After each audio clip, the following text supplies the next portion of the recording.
Hey, you, and welcome back to another mind-expanding journey here on All Sorts Podcasts. Great to be diving in again. Yeah, if you're new to our sonic explorations, or maybe you're a returning Voyager, definitely come dive deeper with us over on YouTube. Just search for All Sorts Podcasts. Uh-huh. Lots of good stuff there. Totally. Imagine, like, a treasure trove of past deep dives, Each one's kind of like a key unlocking something new. Definitely worth exploring the back catalog. For sure. So hit that like button if something clicks, share it with someone else who loves this stuff, and subscribe. That's your ticket to future insights. And don't forget X, Instagram, and Threads. Oh, absolutely. Follow All Sorts Podcasts there, too. It's kind of your intellectual pit stop. Always something interesting popping up. Good place for updates and tidbits. All right. So today we are locking onto a real legend of the skies.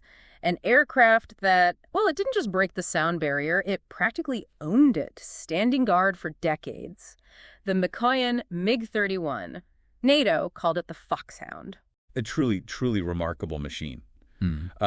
When you look at the MiG-31, you're really seeing the peak of a certain kind of strategic thinking push right to its technological limits. Exactly. This wasn't just, another fighter jet rolling off the line. It was purpose-built. A long-range, supersonic interceptor. Like a high-speed sentinel designed to meet threats way out there. And for this deep dive, we pulled together quite a mix of sources. We've got technical reports going deep into the hardware. The nitty-gritty. Yeah, the real nuts and bolts. Plus aviation industry analyses giving that broader picture and historical records tracing its journey. So our mission today, folks, is to really get under the skin of the MiG-31. We want to understand where it came from, how it evolved into all these different variants, and, well, its story in the sky. Its operational life, yeah. Okay, so where does this story even begin? What was the spark? Well, you really can't talk about the MiG-31 without first talking about its predecessor, the MiG-25 Foxbat. Right, the original speed demon. Exactly. An incredible aircraft for its time, blindingly fast, could fly incredibly high. But, and this is really crucial for understanding why the MiG-31 came about, it had some, let's say, significant drawbacks. Oh, yeah. Like what? Well, for one, it wasn't great down low. It really struggled to operate effectively at low altitudes. And those big Tamansky engines, powerful as they were, they could be a bit finicky when pushed to supersonic speeds for long periods, overheating, fuel consumption issues. So, okay, the MiG-25 was the high-altitude sprinter, maybe lapped endurance or low-level punch. The Soviets needed something more versatile. Precisely. The MiG-31 was designed from the ground up to fix those specific problems. The key goal was sustained supersonic flight, even down low. Which is a huge tactical advantage, right? Intercepting cruise missiles, low-flying bombers. Absolutely. And a big part of achieving that was the switch to more efficient, low bypass ratio turbofan engines, the Soloviev D30F6. Okay, different engine philosophy then. Yeah, think less pure after burning thrust, like the MiG-25's turbojets, and more about sustained power across the flight envelope. These engines also gave it a much better combat range. It could stay out there longer. A real step up in operational flexibility. How fast did this all happen? What was the timeline like from, concept to actual service? It was actually pretty quick for such a complex machine. Yeah. The first flight was September 1975. Okay.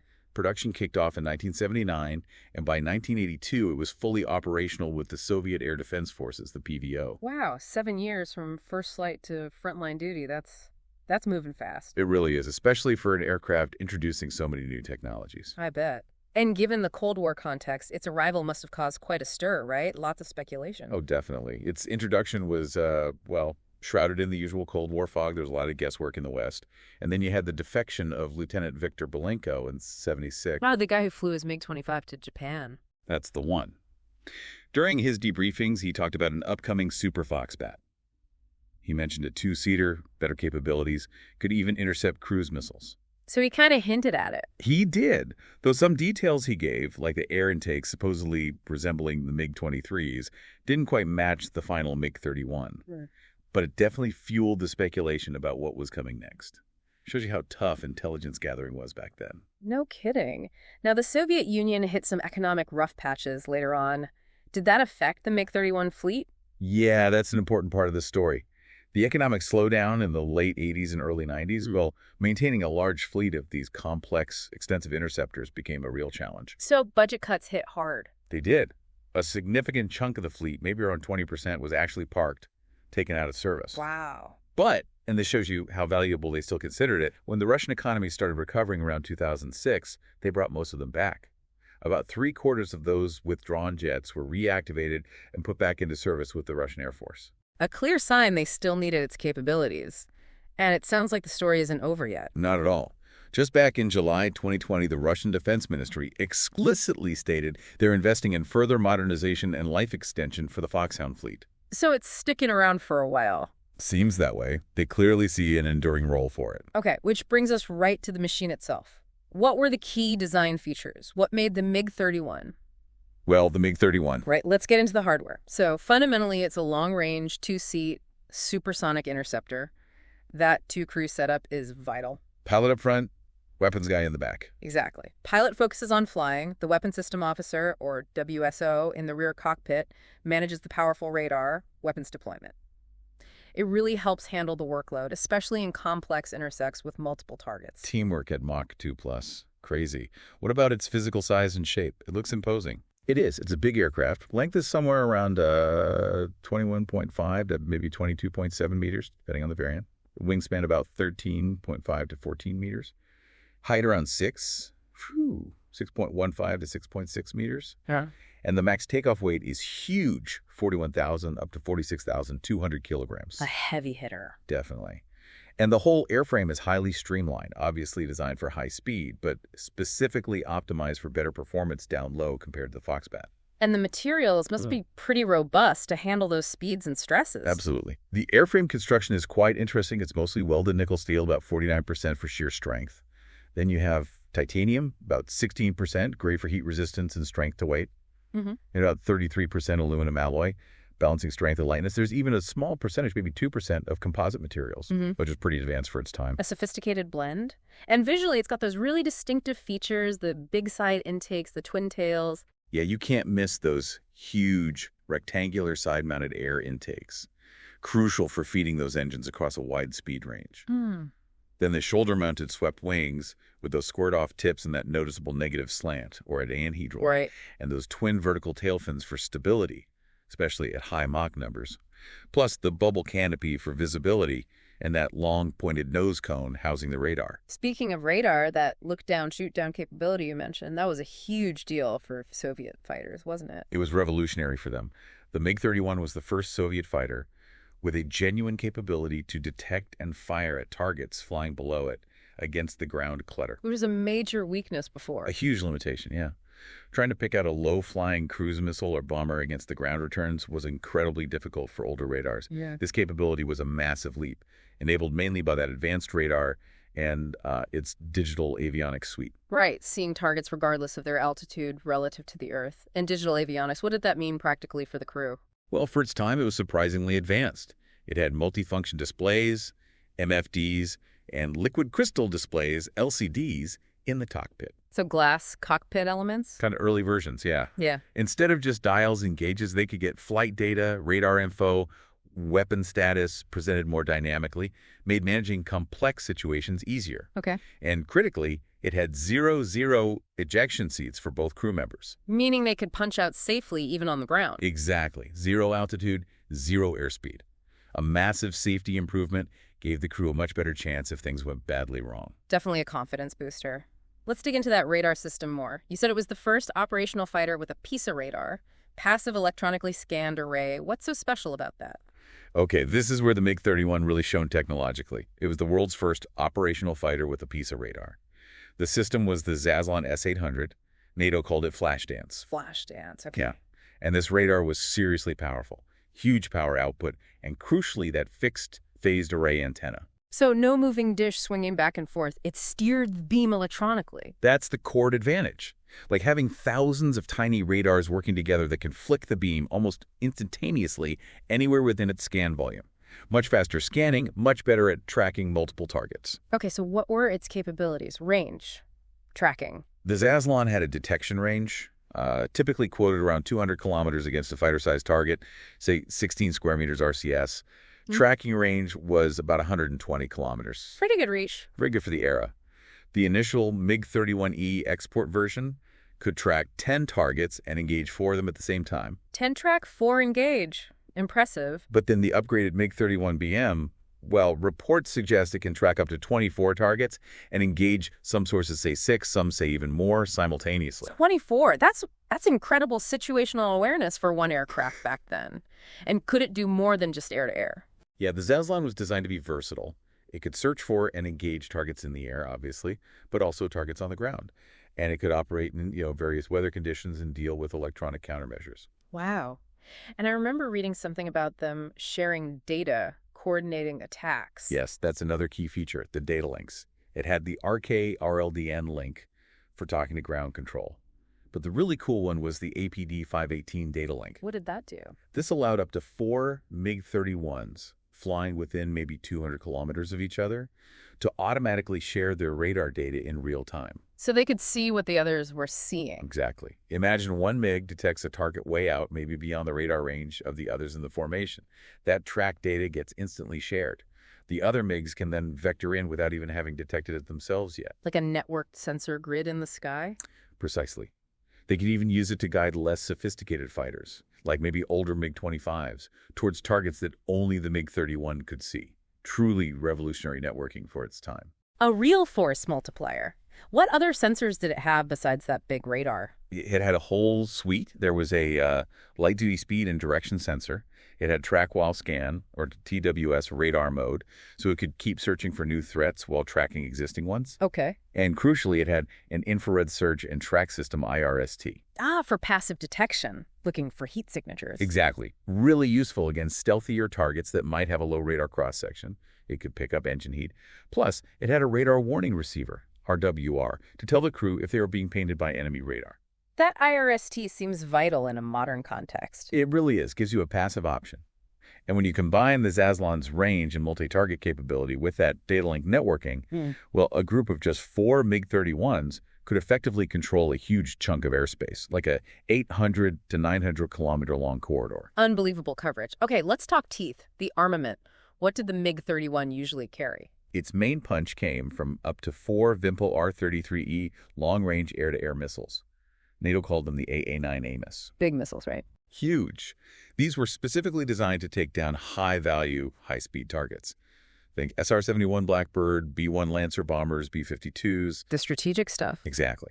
They could be guided in a couple of ways: inertial navigation for the long cruise phase, then maybe semi-active radar homing for the endgame, where the MiG-31 had to keep its radar locked on the target. So specialized for those really challenging intercepts. What else did it carry? It could also carry shorter-range R-60 MK missiles, the AA-8 AFID, for dogfighting, and medium-range R-40 TD-1 missiles, the AA-6 ACRID, often inherited from the MiG-25. A mix of ranges then. And didn't it have a cannon, too? Oh, yes.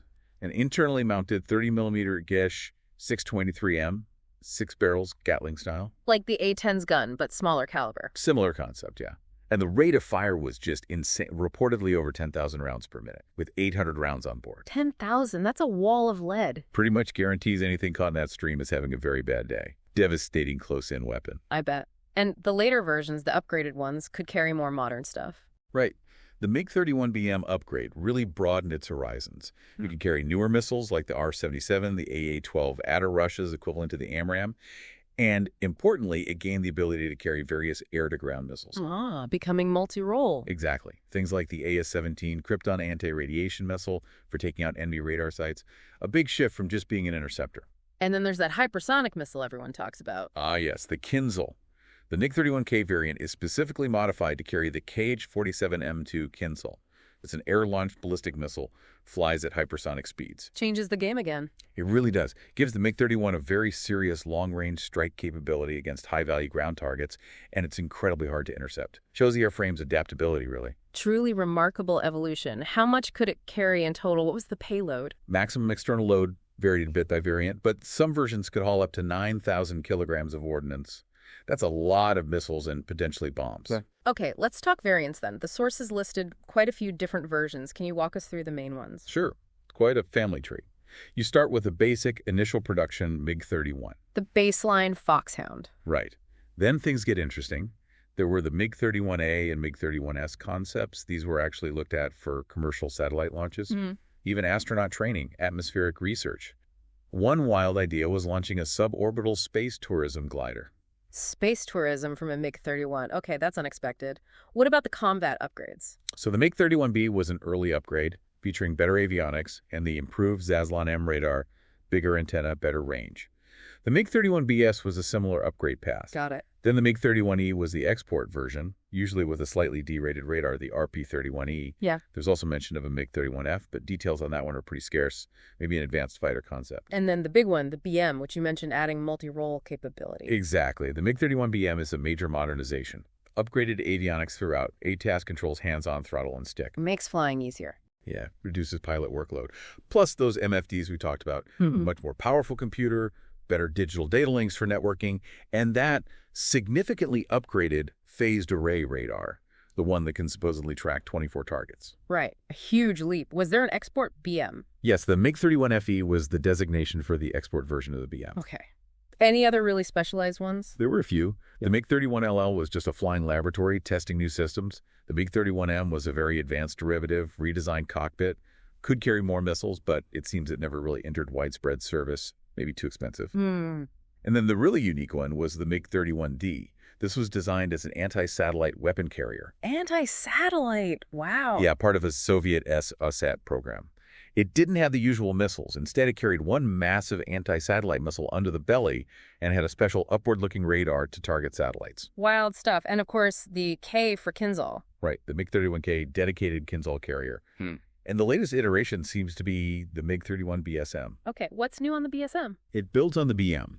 Key additions are usually an air-to-air refueling probe for longer range. Finally. Yeah, it took them a while. Also, improved canopy glass, apparently a faster central computer, more MFDs, further refined multi-role capabilities. You can often spot it by a little rear-view periscope above the front canopy that the earlier BS models didn't have. Continuous evolution. So where did these aircraft actually serve? What's the operational history look like? Well, it officially entered service back in 1981 with the Soviet PVO, the Air Defense Forces.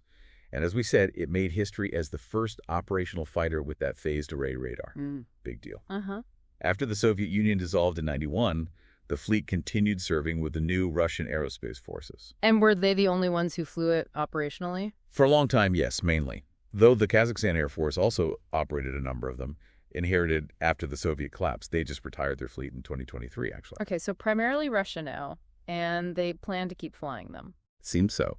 The Russian MOD has said they expect it to stay in service until at least 2030, maybe longer, hence the ongoing upgrades and life extensions. Makes sense. Were there any export deals that almost happened? There was one significant attempt. Back in 2007, there was a deal reportedly signed to sell 8 MiG-31Es to Syria. Oh, interesting. Yeah, but the contract was eventually canceled in 2009. Reasons cited were a mix of international pressure, likely from Israel, and Syria apparently having trouble financing the deal. So it never went through. Where did the Russians primarily use them? Any specific roles or regions? Given its capabilities, high speed, high altitude, long range, powerful radar, it was ideally suited for defending the vast, often remote, territories of Russia, especially the far north. Patrolling the Arctic frontier. Exactly. Intercepting reconnaissance aircraft trying to sneak near airspace, potentially cruise missiles. Its ability to cover huge areas relatively quickly was invaluable up there. A guardian of the North. Now, flying such a high-performance machine, there must have been accidents. Any notable incidents? Sadly, yes. Operating aircraft like this at the edge always carries risks. A particularly tragic one was in April 1984. A test flight of a new variant crashed, killing Mikoyan's chief test pilot, Alexander Fedotov, a huge name, hero of the Soviet Union and his navigator. Oh, wow. A major loss. Definitely.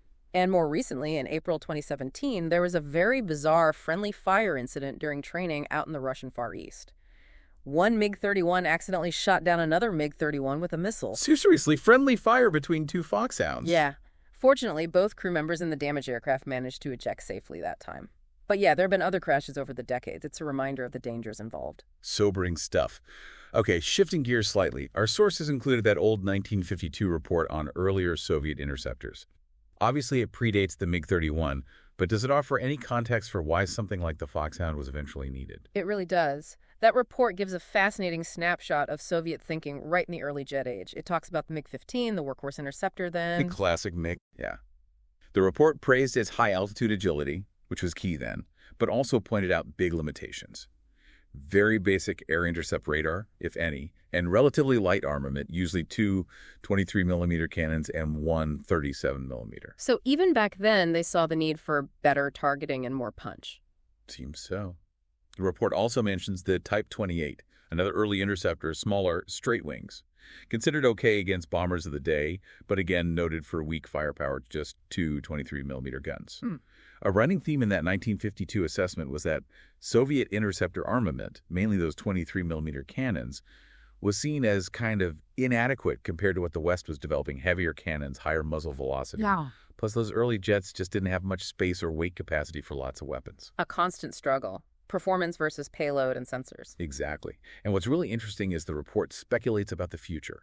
It predicted future Soviet day fighters would likely be cleaned up, more powerful versions of the MiG-15, maybe with thrust augmentation. But for all-weather fighters, it made a really prescient observation. It suggested a twin-jet configuration seemed most promising. Why?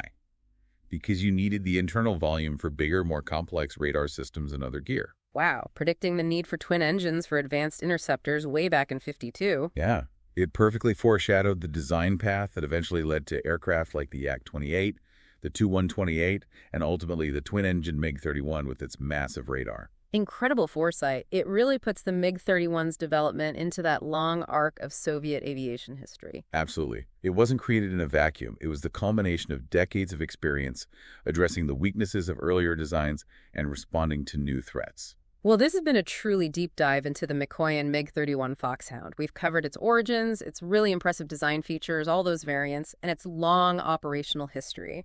It's clear this aircraft was, and in many ways still is, a cutting-edge piece of interceptor technology. It really is remarkable. Still one of the fastest combat jets ever built. And the fact that Russia is still investing heavily in modernizing it speaks volumes about its perceived value, even today. It really does. So as we wrap up this exploration, it kind of leaves you wondering, doesn't it? In today's world, with stealth, drones, hypersonic weapons, what is the future for these ultra-fast, dedicated interceptors like the MiG-31? That's the big question. Is there still a role for pure speed and altitude, or is air combat shifting entirely? Something to definitely chew on. Thank you, everyone, for joining us on this deep dive into the formidable Foxhound. Until next time, keep asking questions and keep that curiosity soaring.